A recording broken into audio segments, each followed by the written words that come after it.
Check up.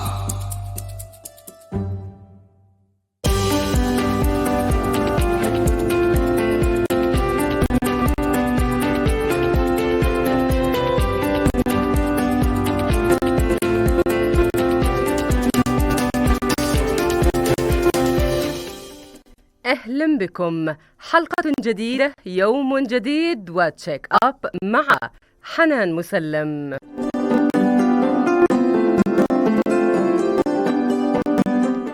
أبدأ معكم بأمنياتي من الطمأنينة والراحة النفسية والجسدية.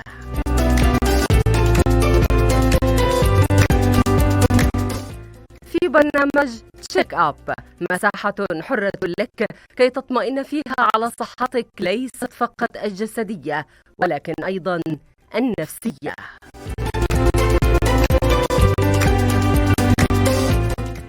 Check up.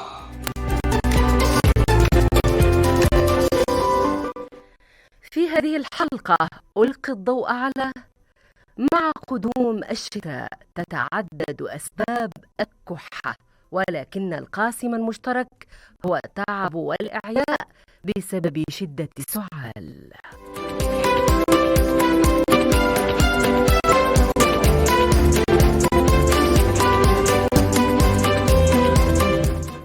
Check up.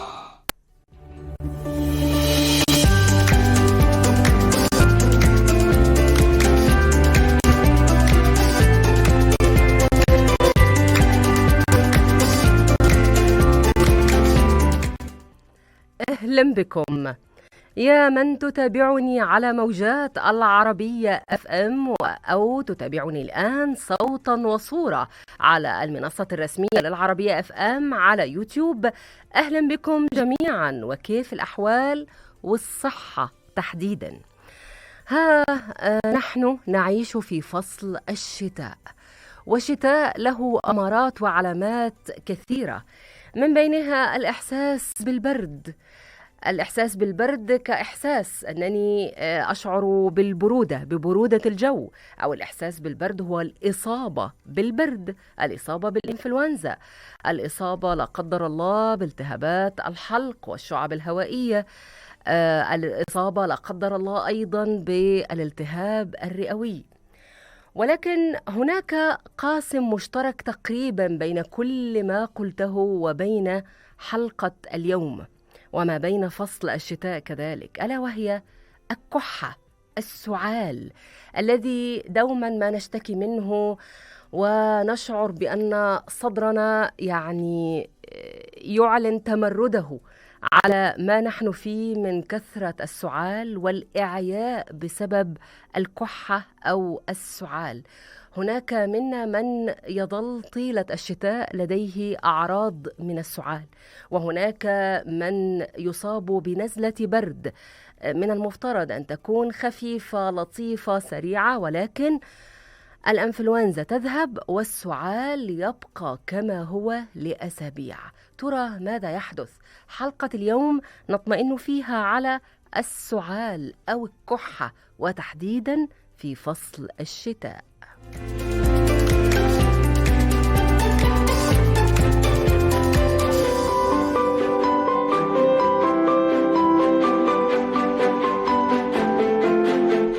إذن متابعيني على برنامج تشيك أب في موجات العربية FM وكذلك على خدمة البث الحي يوتيوب صوتا وصورة، دعوني أرحب بحلقة اليوم بضيف هذه الحلقة استشاري الأمراض الصدرية في مجمع الملك عبدالله الطبي بجدة، الدكتور ظافر الغامدي. أهلا بك دكتور ظافر معي في تشيك أب.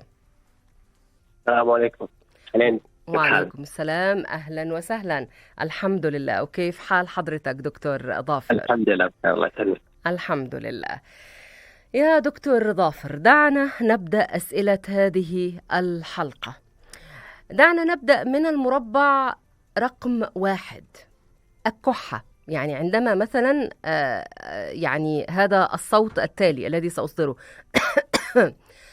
هذه كحة.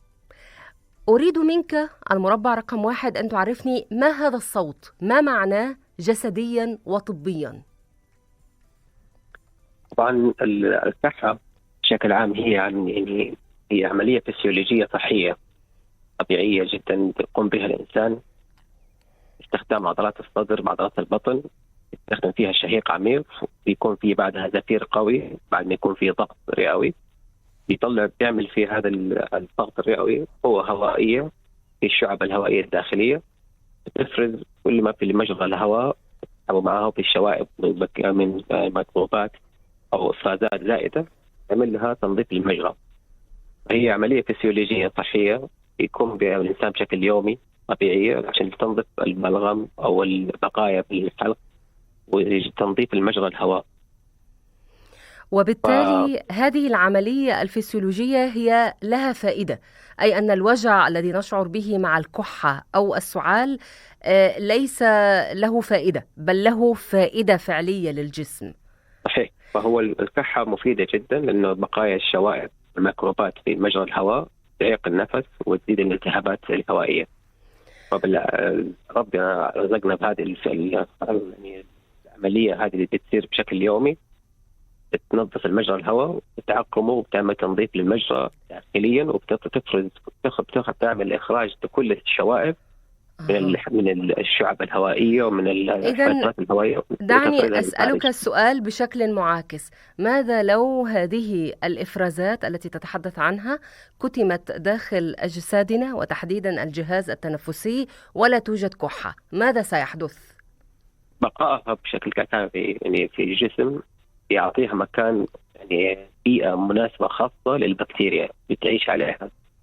فبقاء هذه الميكروبات أو اللي هي الإفرازات الجهوية في الجسم وعدم إخراجها بكمية كافية وتنظيفها بإزالتها من الجسم بتزيد نسبة الالتهابات بشكل عالي. وهذه واحدة من الأشياء اللي بنواجهها في بعض المرضى المصابين باضطرابات عصبية، بيصير عندهم اللي هو ضمور عصبي ويكون في عندهم الكحة ضعيفة. نسوي لها تقييم هذه الحالات وبنجد أن الكحة ضعيفة، بتجد المريض بعد فترة بالتهابات متكررة صدرية نتيجة اللي هو فشل يعني أداء الكحة بشكل يومي. نعم، هذا على مستوى معنى السعال أو الكحة.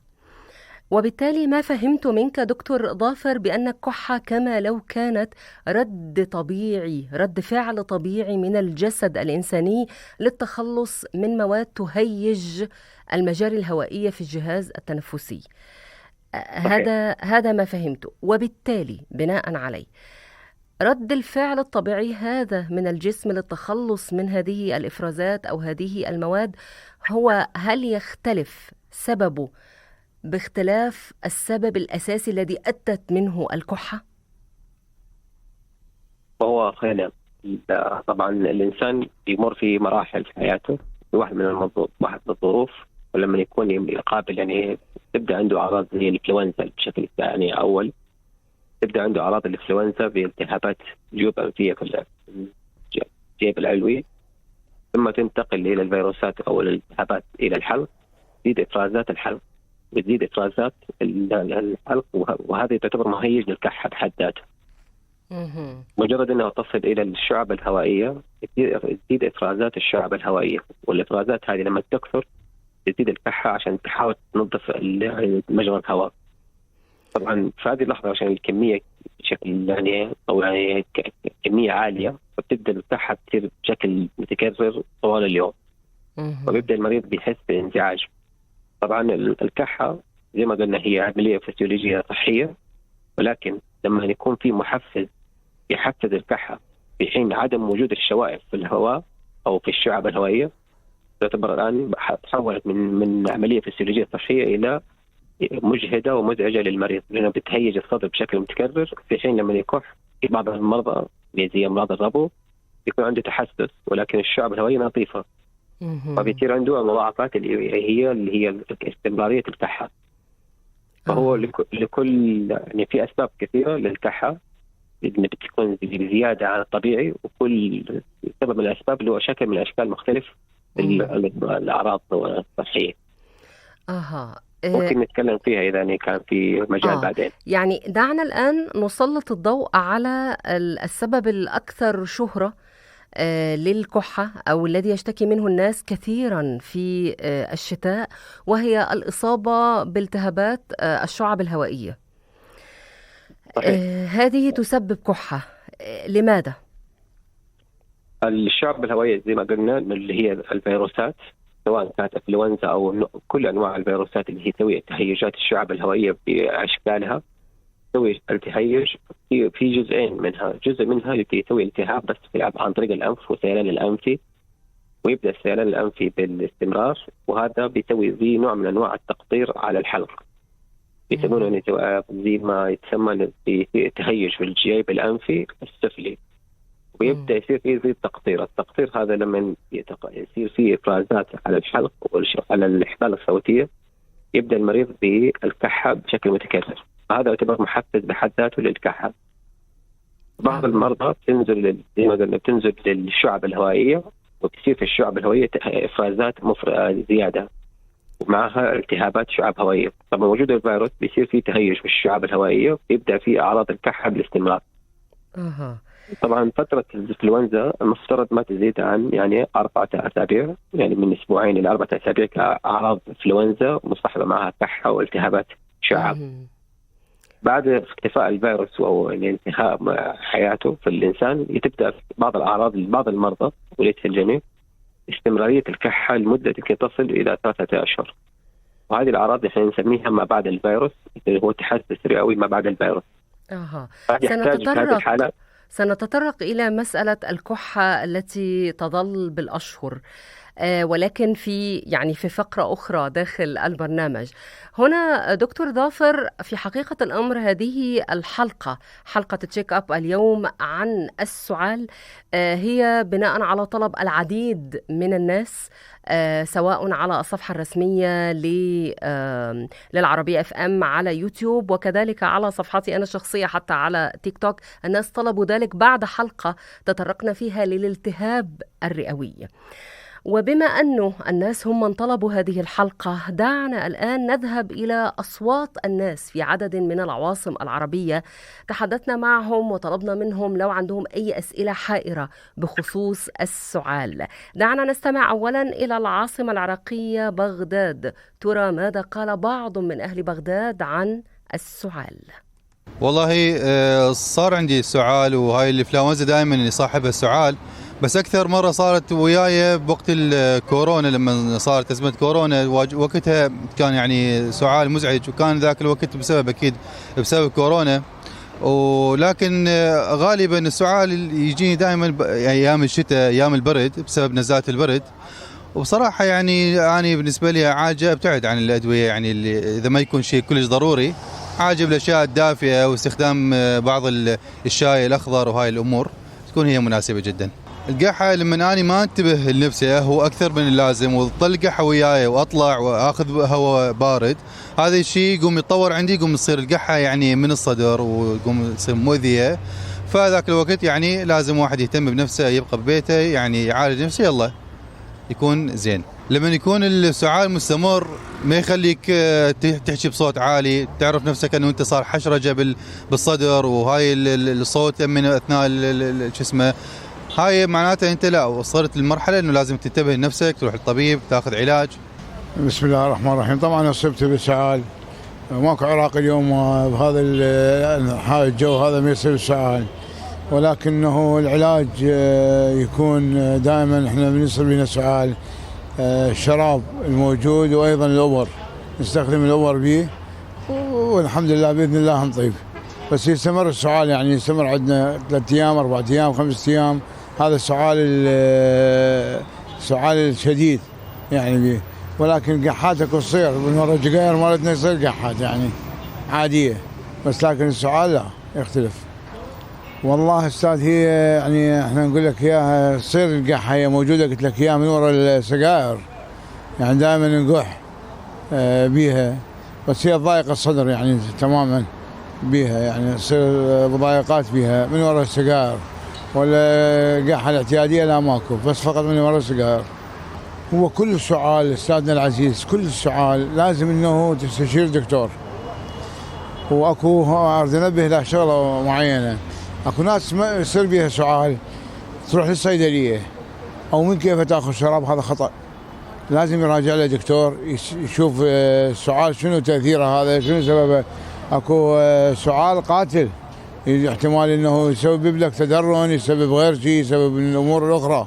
فلازم انه يستشير طبيب، لا يذهب للصيدليه بكيفه وياخذ علاج بكيفه، او هسه مال على اخر وقت اللي طالعه هسه مال على التواصل الاجتماعي ينطيك علاج او ينطيك كذا من السوالف هاي، يبتعد عنها. المفروض يراجع دكتور اخصائي هو اللي يقرر شنو نوع السعال مالته وشنو مدى تاثيره على جسمه.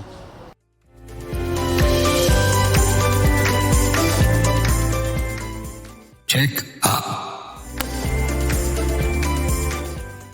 Check up.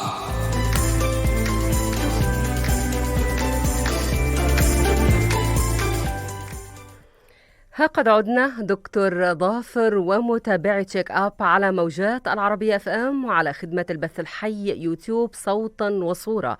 كانت هذه جولة للعربية لبرنامج تشيك اب في بغداد. يا دكتور ظافر، ايوه، هناك من قال من أهل بغداد، يعني وضع عنوانا لفت نظري وصراحة يعني أصابني بالارتياب والقلق على ما قالوا. هو قال: السعال قاتل، وإذا ما تركته ولم تذهب إلى الطبيب قد يسبب مضاعفات كثيرة، منها على حد ما قاله التدرن. دعنا نبدأ من العنوان الأول الذي قاله، هذا العنوان الكبير: السعال قاتل. هل هذه جملة صحيحة طبيا؟ يعني هي طبيا غير صحيحة. السعال زي ما قلنا هي عملية صحية، هي عارض طبي ممكن يحدث للمريض أو يعني الإنسان، يكون له يعني مصاحبه أعراض أخرى ممكن تؤدي إلى مرض معين.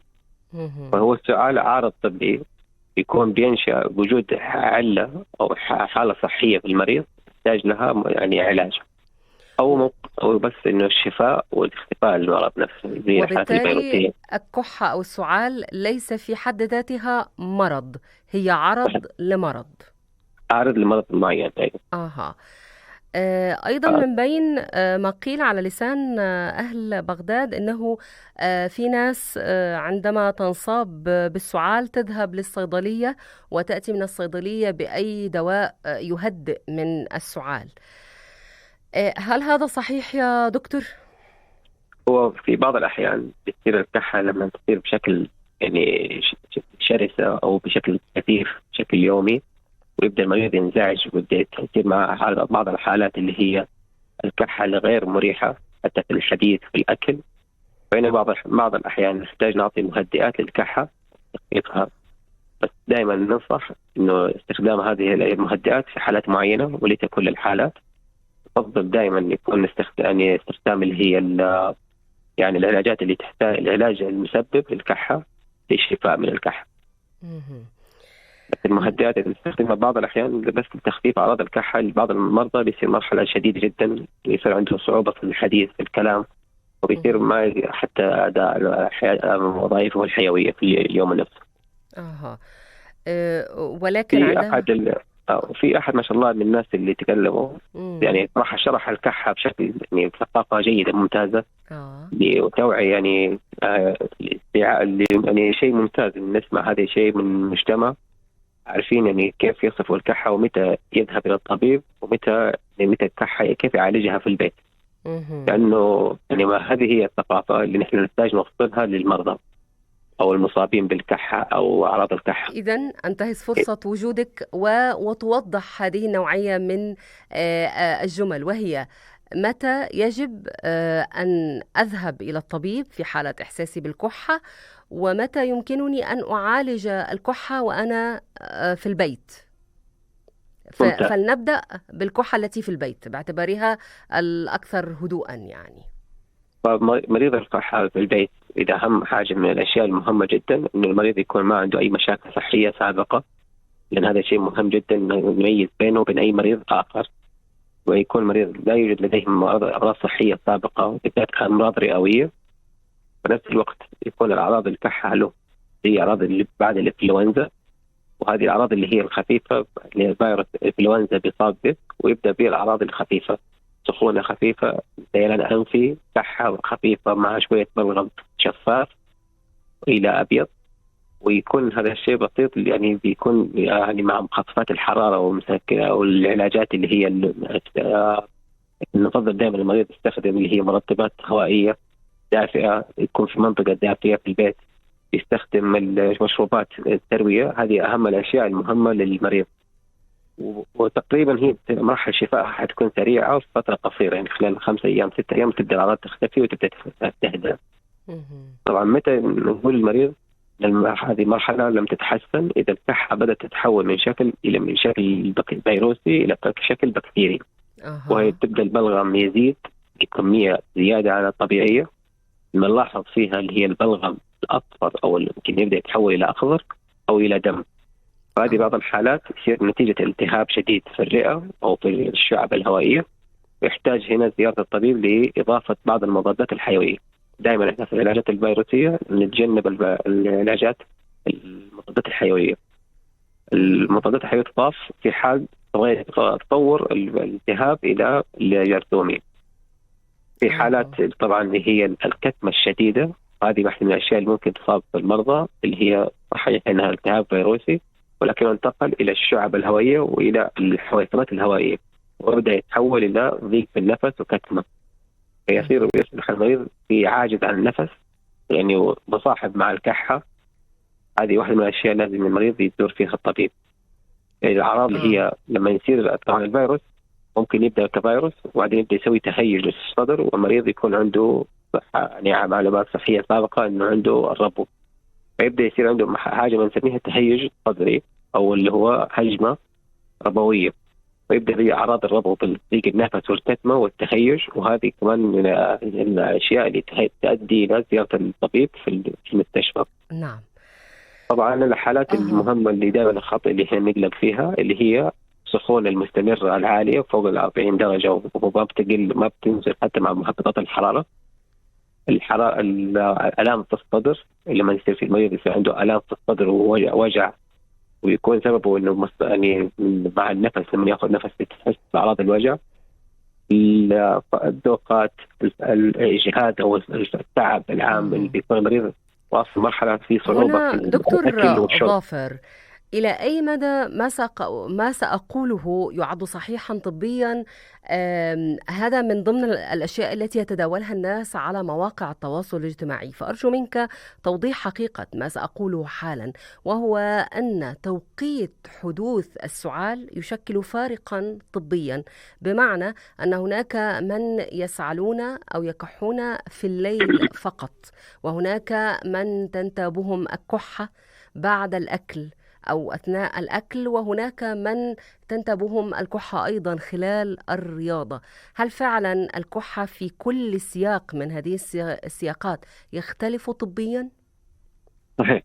طبعا الكحة لما تكون لها أوقات مختلفة بتفيدنا إحنا كأطباء في تشخيص الحالة أو الشبهات الحالة الصحية. لما نلاحظ المريض بيشتكي من أعراض الكحة اللي هي مصاحبة بعد الأكل، بعد امتلاء المعدة، أو مصاحبة مع ارتجاع مريئي، أو مصاحبة في أثناء النوم على الظهر ومعدة مليانة، تقريبا هذه من الأشياء اللي نبدأ نشك فيها في حالات اللي هي ارتجاع المريئي والمسبب للكحة المتكررة. يصير يعني الحالات اللي هي طبعا الكحة اللي تكون مصاحبة للرياضة. يعني دعنا عذرا قبل الذهاب إلى الكحة المصاحبة للرياضة، يعني أتعمق معك قليلا في مسألة ارتجاع المريء والكحة، لأن ارتجاع المريء يعد من الأمراض المنتشرة على المستوى العربي بشكل كبير، سواء وفقا لإحصائيات وزارة الصحة السعودية أو منظمة الصحة العالمية عموما.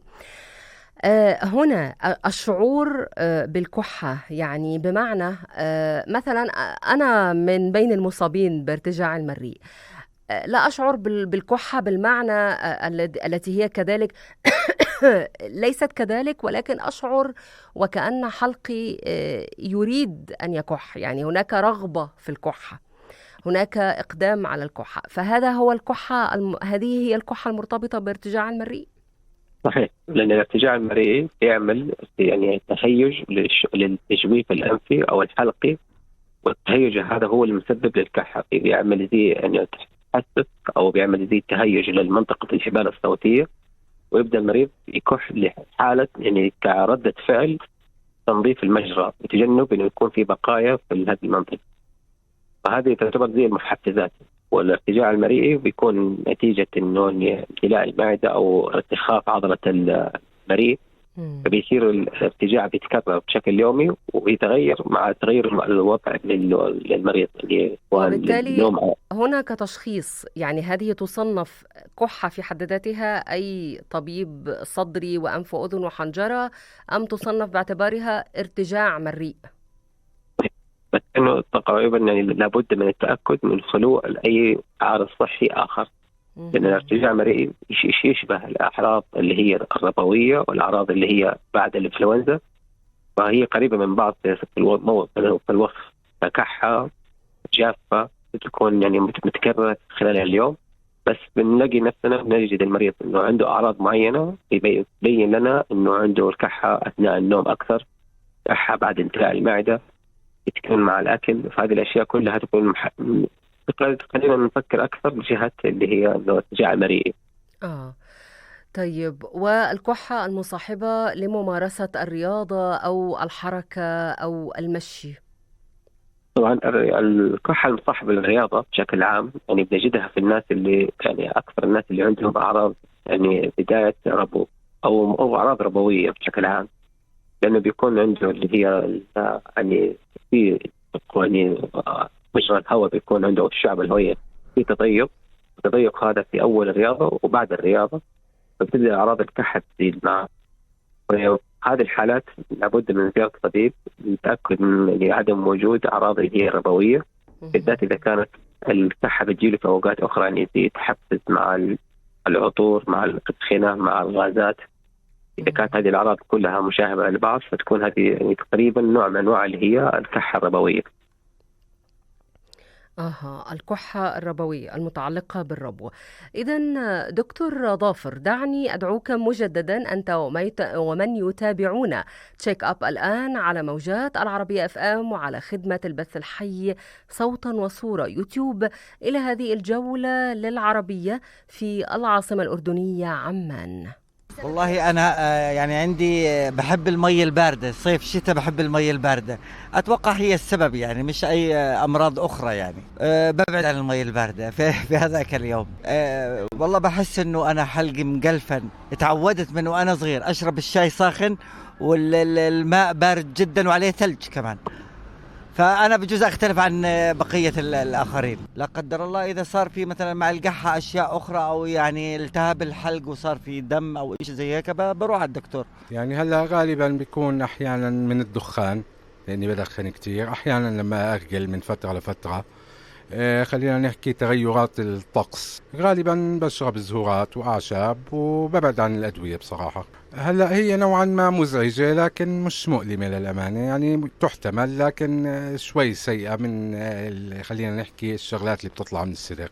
بصراحة بروح للدكتور لما يكون الموضوع جدا مستعصي، يعني تقعد أكثر من أسبوع السعال وما يروح مع الأعشاب مع الأدوية، بضطر أراجع دكتور. أنا كنت تارك التدخين، كنت بركض وبروح الجيم وشغلات زي هيك. لما رجعت أدخن تعبت، قعدت أسبوع وأنا بكح، كنت باخد كتافاست نوع دواء. يعني لما توصل لمرحلة إنك أنت مش عارف تاخد نفس بروح على الدكتور. تشيك اب.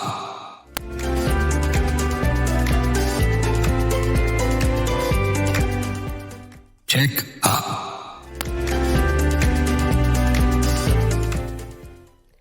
أهلا مجددا دكتور ظافر الغامدي، وأهلا بمن يتابعونني الآن في تشيك أب على العربية FM.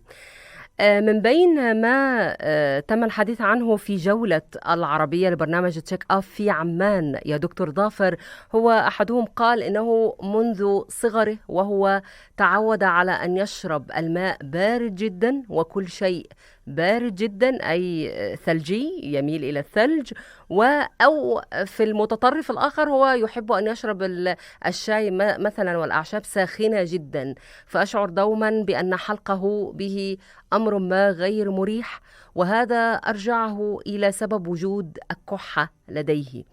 هل فعلا المشروبات الباردة جدا والمشروبات الساخنة جدا يمكن أن تستثير السعال؟ هو فعليا الماء البارد أو بشكل عام أو شربه أو الماء الساخن ما بيأثر على الكحة بشكل كافي. الأشياء اللي بتهيج الكحة بشكل عام لازم وجود زي تهيج يعني في الحلق أو التهاب حلقي أو اللي هي إفرازات في مجرى الهواء أو تحفز للمنطقة اللي هو الحلقية أو الحبال الصوتية. فما بنجد أن الماء البارد له علاقة، بس لكن نجد أن المرضى كثير لما يتعرض للماء البارد بشكل مفاجئ أو في فترة الشتاء بيصير عنده التهاب حلق. بعد التهاب الحلق تبدأ أعراض الكحة تظهر. نعم. هو يعني بيبدأ زي بحالة اللي هي الأمراض اللي هي إصابة يعني التهابات اللي هي فيروسية حلقية وتبدأ بعدها أعراض الكحة. ولكن الماء البارد بشكل عام والشحار ما بيسبب للكحة أو بيكون محفز للكحة بشكل مباشر. وهذا يستوي على مستوى المشروبات الساخنة جدا؟ جميعها يعني ما بتعمل تهيج، هي ما بتعمل تهيج أو سبب من أسباب الكحة. ولكن زي ما قلنا الكحة دائما يكون فيها مسبب، والمسبب يكون عارض صحي حصل للمريض. لو صار في إفرازات زيادة أو تهيج للمنطقة أو مسببات للتهيج هذا بتصير الكحة متكررة. على ذكر مسألة تكرار الكحة، وكذلك هناك من أهل الأردن من تحدث عن استمرار الكحة لفترة طويلة، وصفه بأنه أمر مرهق وأنه ساعتها يضطر للذهاب إلى الطبيب. حقيقة من بين ما وصل من تساؤلات للبرنامج كانت هذه متابعة للبرنامج على تيك توك وهي تدعى AM. هي قالت أنا تعبت من الكحة لها 2 أسبوع وأكثر عندي، وكل شيء سويته وشربت البان الذكر وما سوى شيء.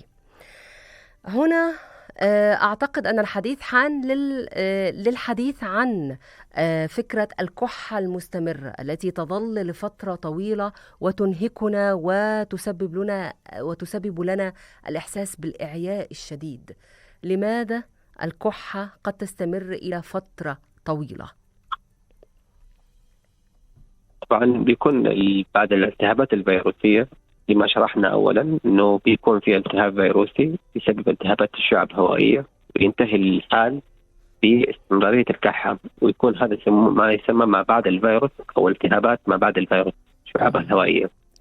وهذا تعتبر يعني أعراض كحة مستمرة تكون خالية من الأعراض الفيروس بدأت اختفت نهائيا، ممكن تستمر من بعد 2 أسبوع إلى 3 أسابيع.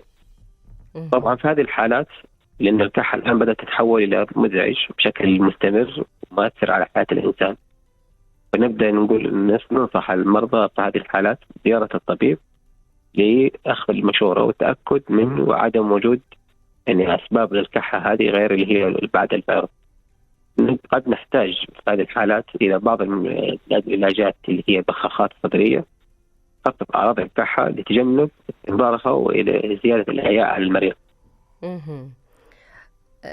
معنى ذلك أنه في حالة المتابعة لبرنامج تشيك أب AM أنها عليها أن تفعل ماذا؟ يعني أرجو منك توضيح هذا في خطوات بالنسبة لها. فبأن الآن وصلت إن بعد 2 أسبوع إلى 3 أسابيع وما زالت أعراض الكحة مزعجة وغير قابلة للاختفاء، يفضل المريض يزور طبيب الأسرة في مراكز الصحية لأخذ المشورة، تأكد من عدم وجود مضاعفات بعد الالتهاب الفيروسي. طبعا إذا كانت في أعراض أخرى زي الحرارة والسخونة والأشياء اللي هي تكلمنا عنها اللي هي ممكن تكون تحول الفيروس من التهابي إلى بكتيري، هنا يحتاج زيارة الطوارئ أفضل. في الحالات اللي هي بس كحة جافة أو شبه جافة ويصير بشكل مستمر، نفضل زيارة طبيب الأسرة هنا لأخذ المشورة للبحث عن أسباب الكحة هذه، هل هي ما زالت أعراض فيروسية أو في عند المريض عنده أعراض زي تحسس رئوي مزمن أو التهابات شعب هوائية، وأخذ علاج لهذه الكحة لتجنب استمرارها بشكل دائم. وعلى ذكر ما قالته المتابعة لبرنامج تشيك أب أنها شربت لبان الذكر، وكذلك هناك من قال في جولة العربية لبرنامج تشيك أب في الأردن، هناك من قال إنه في حالة الإصابة بالكحة يشرب الزهورات والأعشاب المختلفة الدافئة. هل فعلا هذه النوعية من المشروبات هي قد تهدئ أو تساعد في التخفيف من حدة الكحة؟ طبعا الأعشاب والأشياء هذه اللي هي زي يعني نجد أن المرضى كثير يستخدموها. يبقى ذكر أو بيستخدموا كمان اللي هو مشروب الزعتر سواء ساخن أو كفيتامين. هذه تعتبر ممتازة في الحالات اللي هي يعني صغار السن، الناس اللي عندهم بلغم، بتخفف أعراض البلغم، بتخلي كمية البلغم أقل، ولكن ما هي مثبتة علميا بالإثباتات يعني كدراسة بنتائجها. ولكن هي صرف بيننا بنستخدمه دائما، بنستخدم مشروب الزعتر بيخفف أعراض الكحة، بيخفف أعراض البلغم، وبشوية بيعمل تقليل البلغم. وبالعكس احنا بنشوف الأطفال دائما بنعطيهم هذه الأشياء عشان بس نخفف لهم أعراض البلغم، كمية البلغم اللي تكون معهم مصاحبة للالتهاب الفيروسي. نعم يا دكتور ظافر. الآن يعني حان الوقت بالذهاب إلى جولة العاصمة المصرية القاهرة لنعرف ماذا قال بعض من أهل القاهرة عن الكحة.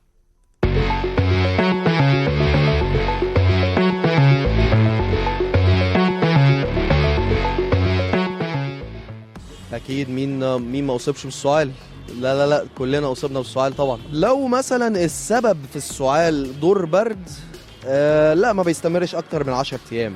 انما لو مثلا بسبب التدخين مثلا، لا ده هيفضل مستمر لحد ما اخفف انا شويه من التدخين او ابطل بشكل كامل. والله يعني هو بيبقى اخره اسبوع، يعني على حسب برضه، لكن اقصى حاجه اسبوع، ما اظنش اكتر من كده بقى الموضوع بقى معدي.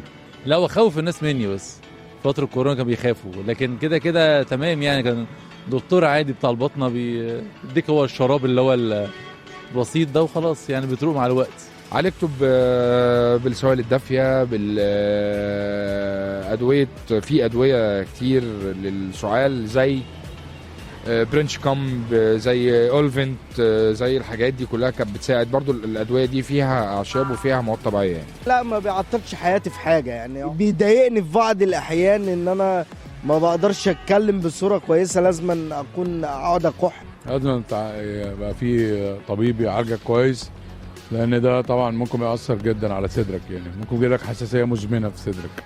هنا بقى لا، لازم اتوجه للطب طبعا، للطبيب اكيد بشكل اكيد، وهحتاج الاستشاره الطبيه واجراء الفحوصات اللازمه وغيره.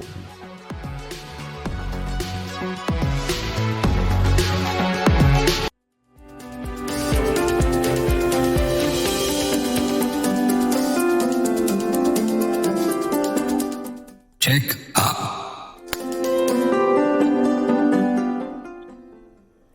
أهلا بكم يا من تتابعونني الآن في برنامج تشيك أب على العربية FM، وأهلا بك مجددا دكتور ظافر. حقيقة في جولة العاصمة المصرية القاهرة هناك أكثر من نقطة قيلت وأرجو منك توضيحها، ولكن دعنا نأخذها يعني خطوة خطوة. هناك مثلا من قال إنه الكحة قد تؤدي بي إلى الإصابة بحساسية مزمنة، حساسية صدرية مزمنة. هل هذه الجملة صحيحة طبيا؟ هي طبيا ما تؤدي الكحة بشكل عام إلى حساسية مزمنة، ولكن قد يكون المريض عنده أعراض حساسية ولكن كانت نسبيا خبة أو مختفية وظهرت بعد الالتهاب الفيروسي. ونجد كثير من المرضى بعد التهاب فيروسي تبدأ أعراض الربو تبدأ تستمر معهم فترة طويلة، وهنا تبدأ هو يكون عنده ربو أصلا وعنده تحسس رئوي، بس إنه كان زي إنه خامل أو خائف مخفي. مع أعراض الإنفلونزا صار في زي نوع من التهيج وظهور الأعراض، ويبدأ تستمر الأعراض. فهو ما هو علاقة بالفيروس بشكل عام، أكثر ما هو إنه مريض هو أوريدي عنده أعراض اللي هي الأعراض اللي هي الربو، ولكن كانت ليست شديدة وليست ظاهرة، ظهرت بعد أعراض الفيروس وبتستمر معاه ممكن كأعراض اللي هي الربوية. في بعض الحالات اللي هي أعراض الفيروس حتى تعمل نوع من التحسس الشعب الهوائية، وهذا التحسس يظهر لنا في فترة قصيرة، يعني يستمر ل3 أشهر ويبدأ بالاختفاء، وهذا عارض طبي نتيجة أعراض التهاب الفيروس وتهيج الشعب. وأعتقد أن ما تتحدث عنه هو يرتبط بفكرة أنني عندما لو شممت بخورا عطرا فواحا، الفواحة التي في السيارة، العطور اللي نستخدمها للسيارة، العطور للجسد، الصابون، الشامبو أحيانا، والبخور كذلك أحيانا، عندما نشم هذه الأشياء نبدأ في الكحة. هذه كحة ناتجة عن التحسس الرئوي. نعم. ولكن زي ما قلنا احتمال يعني انه التحسس الرئوي ممكن يكون قصير المدى، يكون نتيجة بعض أعراض الفيروس ويختفي بعد فترة قصيرة، واللي يستمر بشكل دائم ويبدأ بعد حتى يظهر لنا في الفحوصات الشعب الهوائية اللي هو فحص الوظائف الرئوية لتشخيص الحالات الربوية، ونقدر نفصل الحالتين عن بعض. هناك من أهل القاهرة من قال جملة لفتت انتباهي، وهو قال لا، الكحة ما بتعطلش حياتي، أحيانا بس بتوصل لمرحلة من شدتها إن أنا مش ببقى عارف أتكلم كويس، بضطر أخد نفسي كتير. كلمة لا تعطل حياتي، هل فعلا الكحة يمكن أن تصل إلى حد تعطيل حياة الإنسان؟ أيوة نعم. كانت الكحة يعني مصاحبة معها ضيق في النفس، فيبدأ أعراض الكحة بشكل مع صعوبة في الحديث، صعوبة في المشي، صعوبة في الأداء الوظيفي. تبدأ أعراض الكحة تكون عارض مصاحب لأعراض أخرى تكون مؤدي إلى صعوبات في العمل.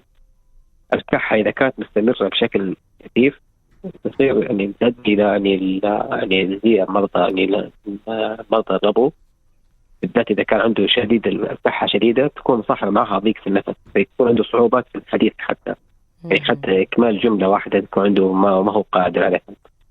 هذه ممكن تكون هي الأعراض اللي تخلي الواحد يعني فيه صعوبات في الأداء الوظيفي. وصلتنا رسالة على الواتساب الخاص ببرنامج تشيك أب من صديق تشيك أب أستاذ عيد أبو بكر، يقول: عزيزتي الغالية دكتورتي حنان مسلم، أنا لست طبيبة، أنا فقط مذيعة لبرنامج تشيك أب يا أستاذ عيد. وقال: أنا بصدق أن بيتم علاجي مباشرة منك لأني مقتنع تماما بمتابعتك على هذا البرنامج، وأعزك وأقدرك ولك تحياتي دائما وأبدا. شكرا لك أستاذ عيد على هذه الرسالة اللطيفة الطيبة، دامت المحبة بإذن الله أستاذ عيد، شكرا لك. هنا دكتور ضافر، من بين ما قيل في جولة العاصمة المصرية القاهرة، هناك من قال لو شعرت بأعراض الكحة هروح طوالي لدكتور بطنة، دكتور باطنية، هل هذا صحيح؟ طبعا هو ليس بمجرد انه اصابه بالاعراض الكحه الذهاب الى الطبيب، في علامات مهمه زي ما شرحناها في النقطه مبكره، انه العلامات اللي هي الحالات الحرجه التي تحتاج الى الذهاب الى الطبيب، او الحالات اللي هي استمراريه الكحه. بالنسبه للاطباء المشرفين على الحالات اللي هي الصحيه اللي في هذه الكحه المستمره هم اطباء الباطنه صحيح مع اطباء الاسره. اغلب يعني بما انه اطباء الاسره في توفرهم في اماكن اللي هي المراكز الصحيه، فهو اسهل الوصول له في اي وقت، يعني في سواء اثناء العمل وبعد يعني اوقات العمل. الطوارئ والحالات هذه يعني تقريبا الطوارئ مبدا يعني بيكون في عندها علامات معينه اذا شافتها في المريض، يمكن زي سخونه حاده، ضيق في النفس، نزول في مستوى الاكسجين، العلامات الحيويه غير صحيه، في التهاب في الأشعة الصدرية، هنا ممكن هذه الحالات اللي هي تدفع عن طريق الطوارئ. ولكن بشكل عام الكحة يعني كإنفلونزا والالتهابات خفيفة، في بعض المرضى في بعض الناس بتكون عليهم شديدة ما بتكون خفيفة، يعني تضطر إنه يذهب إلى طبيب الأسرة للتقييم والمتابعة. وفي بعض الحالات العلاج المنزلي، يعني بالعلاج اللي هو السوائل والمحافظة على تنزيل الحرارة يعني المشروبات الساخنة، هذه كلها أشياء مخففة لأعراض الفيروس. وهو زي ما قلنا الأهم علاج الفيروس وطرده من الجسم. هناك أيضا دكتور ظافر مسألة التدخين هي تكررت في كل الجولات سواء في القاهرة، الأردن، وفي بغداد. أكثر من أحد تحدث عن علاقة السجائر أو التدخين بالسعال. نعرف جميعا أن التدخين ضار جدا بالصحة، هكذا يكتب على علب السجائر، ولكن تحديدا كيف يمكن للتدخين أن يسبب السعال؟ طبعا التدخين من هذا المنبر بالعكس ننصح الجميع بتجنب التدخين كل أشكاله من أنواع السجائر اللي هي سواء كانت الإلكترونية أو اللي هي الحارقة أو الشيشة أو كل ما شابهها من أنواع التدخين. التدخين بشكل عام مضر للصحة، بيؤدي إلى مضاعفات يعني التهابات اللي هي الشعب الهوائية، بيؤدي إلى ضعف أداء المناعي للشعب الهوائية. فطبيعة المريض المدخن إنه لما يصاب بفيروس غير عن المريض اللي هو اللي بالصحة البدنية كويسة.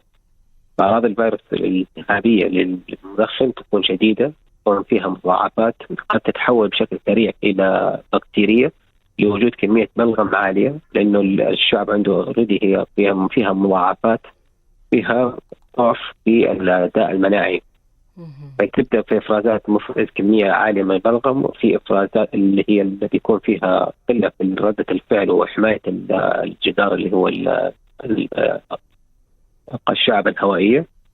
نجد المريض بيعاني أكثر من المريض اللي هو في حالة صحية أو غير مدخن. دائما المدخن الكحة طبعا غير أعراض التدخين اللي هي ذات المدخنين فترة طويلة. المدخنين فترة طويلة أو مزمنة تجد عنده مثلا رئة غير صحية، في عنده توسعات في الشعب الهوائية، أو تصاحبها اللي هي المضاعفات اللي هي الرئوية نتيجة أو التحسس المزمن الهوائي الشعبي الامتدادي. هذا النوع من أنواع المضاعفات اللي تصيب المرضى المدخنين فترة طويلة من الزمن. تجد أنه هذه تعتبر صورة من الصور اللي هي التهابات الشعب الهوائية مزمنة. مجرد أعراض فيروسية خفيفة ممكن تتحول إلى تهيج ويصير عنده ضيق في النفس وكتمة، ومصاحبة معها صفير وأزيز ونزول في مستوى الأكسجين بعض الأحيان، ويحتاج لزيارة الطبيب أو الطوارئ والعلاج وأخذ العلاج اللازم من مضادات حيوية وموسعات شعب هوائية وبخار. نعم، وضحت هذه الفكرة. دعني أختتم بسؤال: هل هناك تطعيم خاص بالسعال؟ كتطعيم خاص بالسعال لا يوجد، لأن ما قدرنا نعالج هنا المسبب، ولكن يوجد لدينا اللقاح الإنفلونزا. هذا من اللقاحات وأنصح الجميع يأخذه، اللي هو لقاح الإنفلونزا الموسمي بشكل سنوي. حقيقة نجد يعني هذه يعني إذا ممكن المنصة هذه توصل لجميع الناس إنه مطعوم الإنفلونزا أو لقاح الإنفلونزا سنوي يخفف من أعراض الإنفلونزا بناحية إنه المؤدي إلى التهابات شعب هوائية أو المؤدي إلى التهابات شديدة في الرئة. ونجد إنه بناء جميع الدراسات المثبتة إنه بتقلل نسبة زيارة الطوارئ، بتقلل نسبة الدخول إلى المستشفيات والتنويم والعناية المركزة، وكذلك نسبة الوفيات في الحالات اللي هي الإنفلونزا الشديدة. فننصح الجميع دائما بأخذها بشكل سنوي، وهذا موسمها، وإحنا موجودة في كل المراكز الصحية تابعة وزارة الصحة، في أي وقت في أي مكان ممكن الذهاب للمراكز وأخذ التطعيم. ننصح جميع فئات سواء أطفال والكبار، يعني حتى الأطفال بتفرض يعني لهم جرعات خاصة لهم. طبعا الناس اللي عندهم حساسية من التطعيمات بشكل يعني حساسية كردة فعل على المطعوم، هذا يعني لهم حالات استثنائية يبغى لهم من زيارة طبيب الحساسية. ولكن وضحت هذه الفكرة. شكرا لك. في ختام هذه الحلقة من تشيك أب، استشاري الأمراض الصدرية في مجمع الملك عبدالله الطبي بجدة، الدكتور ظافر الغامدي، شكرا جزيلا لك. ولا يبقى الآن إلا كل الشكر لزميلاتي في التنسيق، وعد الدوسري وفهد الدوسري، وكان معي على الهواء رامي حمزة ولؤي عبد الوهاب. كل الطمأنينة والراحة النفسية والجسدية. تشيك أب مع حنان مسلم.